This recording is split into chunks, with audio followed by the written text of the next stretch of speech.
के बाद एक बार फिर से आप सभी का स्वागत है योग और स्वास्थ्य पर आधारित हमारे इस बेहद खास कार्यक्रम स्वस्थ विचार में।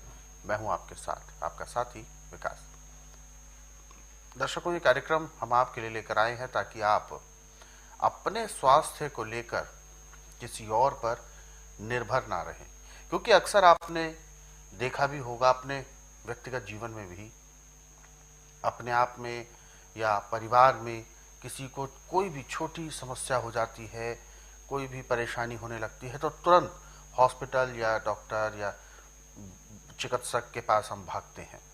लेकिन यदि आपको पता होगा कि कैसे ये छोटी छोटी चीज़ों को हम ठीक कर सकते हैं घरेलू नुस्खों के माध्यम से, तो आपको कहीं भी भागने की आवश्यकता होगी ही नहीं। यही हमारे इस कार्यक्रम का मूल उद्देश्य है कि अपने आप को आपने स्वयं देख रेख करनी है, देखभाल करनी है, अपने आप को स्वस्थ रखना है। और इसीलिए हम आप सभी से अनुरोध भी करते हैं कि जब भी आप इस कार्यक्रम को देखने बैठें तो कॉपी और पेन भी साथ में ज़रूर लेकर बैठें। जो भी नुस्खे, जो भी उपचार आपको बताए जाए उनको आप लिख ज़रूर लिया करें। तो आगे बढ़ते हैं और शुरू करते हैं आज के एक मुख्य विषय पर चर्चा। आज के इस अंक में गुरुजी हम बात करेंगे बहरेपन को लेकर। बहरापन वैसे तो बहुत कम लोगों के साथ ऐसी समस्या होती है, लेकिन जिनके साथ भी होती है सुनने में बहुत दिक्कत आती है। वैसे बुजुर्गवार व्यक्तियों के साथ ऐसा होता है समस्या, लेकिन जब ये असमय कम सुनाई देना या बिल्कुल भी सुनाई ना देना, अगर ऐसा हो तो ये किस किस चीज का आप कारण मानते हैं इसको पीछे से? देखिए, आजकल बहरापन तो बच्चों को भी आना शुरू हो गया। हाँ, बहुत सारे बच्चों को भी ऐसा देखा जा रहा है। जो मोबाइल ज़्यादा सुना जाता है इससे भी बहरापन आता है। अच्छा। और जो कानों की सफाई ढंग से नहीं करता, जिसका नजला बिगड़ चुका है, उसको भी बहरापन आता है। नजला कानों में गया तो कानों की आवाज़ आई गई, आँखों पे आया तो आँखों की लाइट गई, बालों पे आया तो बाल सफ़ेद होकर झड़ जाएंगे जल्दी, और जोड़ों पे रुका जाके तो गठिया हो जाएगा। यानी हर एक बीमारी की जड़ नजला है। और नजला होता है ठंडे पानी से, बेटाइम में खाने से, तली हुई चीज़ों से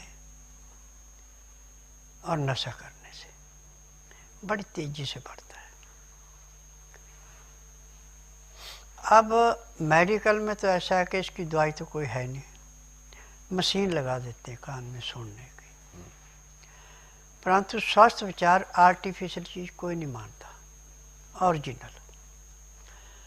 अब इसमें हमें बेल का सूखा पाउडर चाहिए 25 ग्राम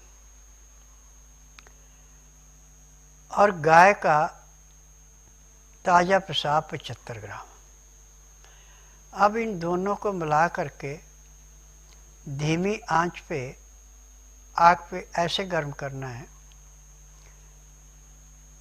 कि पेशाब जो है सारे का सारा जो 25 ग्राम बेल का पाउडर है उसमें सूख जाए।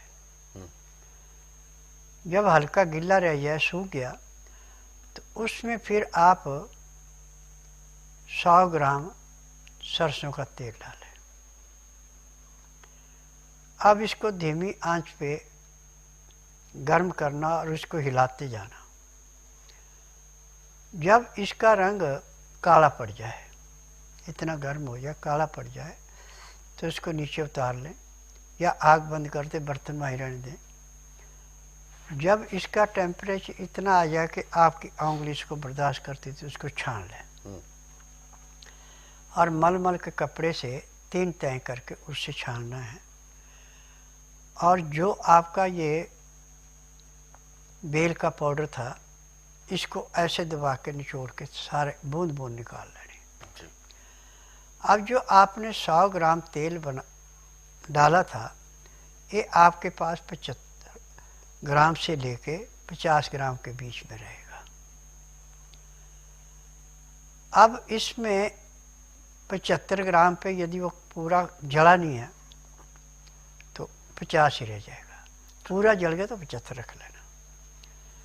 अब इसको नीचे उतार के छान के शीशी के अंदर रख लें। अब रात को जब सोना है तो सर्दी का मौसम है तो इसको थोड़ी देर तक गर्म पानी में रखें ताकि इसका टेम्परेचर जो है ठंडा ना हो। गुनगुना कान में 4-4 बूंद डाल के फिर मुंह को ऐसे चलाएं जैसे खा रहे हैं और हाथ से ऐसे मस लें और ऊपर से फिर बाद में रुई लगा दें, फिर दूसरे कान में डाल लें।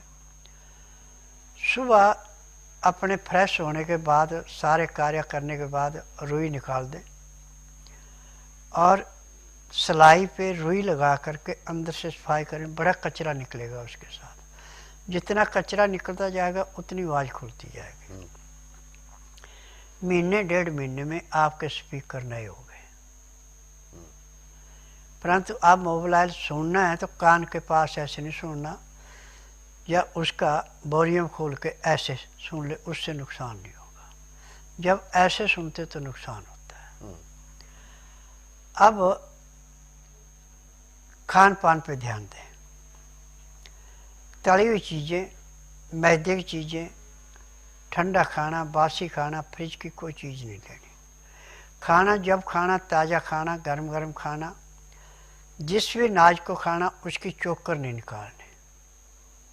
और नाज भी जैसे रेता नदी के किनारे का हाथ में सरकता है ऐसा आटा होना चाहिए, ज़्यादा बारीक नहीं होना चाहिए।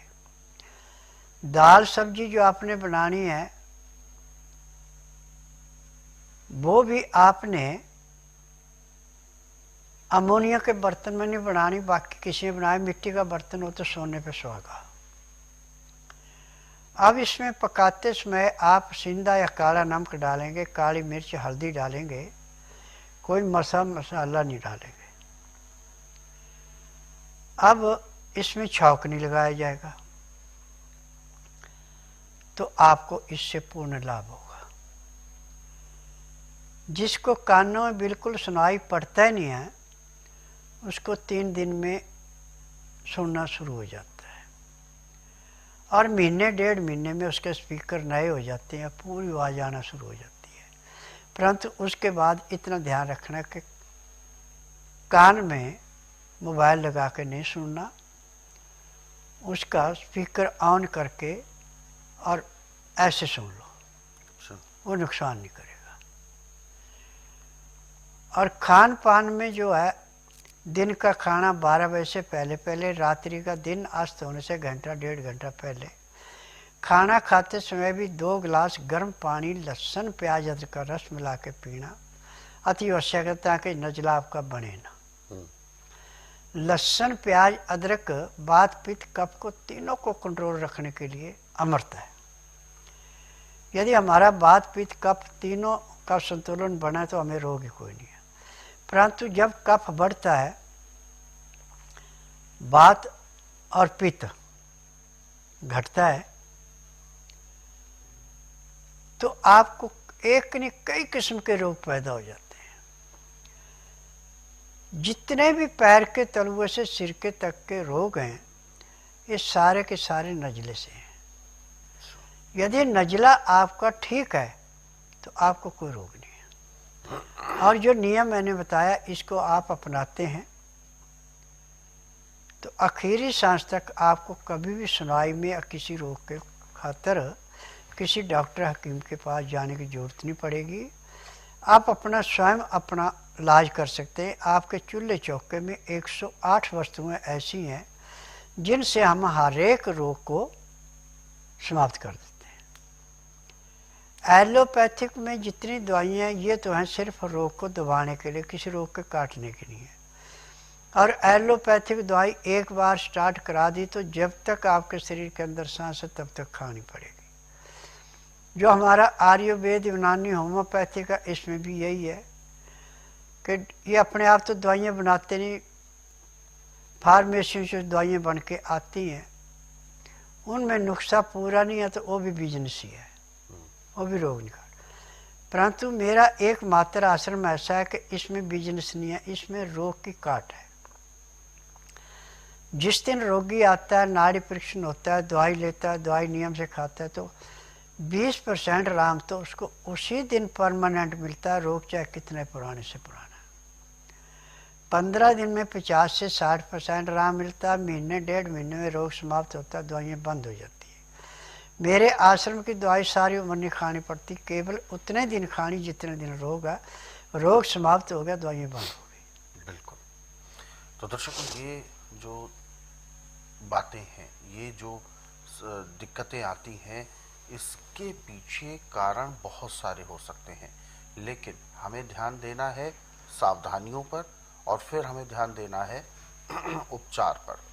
ये दोनों चीज़ें यदि हम ध्यानपूर्वक अपने जहन में रखेंगे तो यकीन माने परेशानी का सामना करना ही नहीं पड़ेगा। इस तरीके के नुस्खे जो उपचार हैं, इनको यदि आप पढ़ना चाहें तो स्वस्थ विचार पुस्तकों के ज़रिए पढ़ सकते हैं। ये पुस्तकें आप कुरियर या डाक के माध्यम से अपने घर पर मंगवा सकते हैं, हेल्पलाइन नंबर्स पर कॉल करके। नंबर आपकी टीवी स्क्रीन पर है। और यदि आप इस कार्यक्रम से अभी जुड़ना चाहते हैं तो आप हमें कॉल कर सकते हैं या आप हमें व्हाट्सएप के ज़रिए भी मैसेज भेज सकते हैं। व्हाट्सएप मैसेज में लिखें आप अपना नाम, उम्र, कहाँ से बात कर रहे हैं और पूरा सवाल।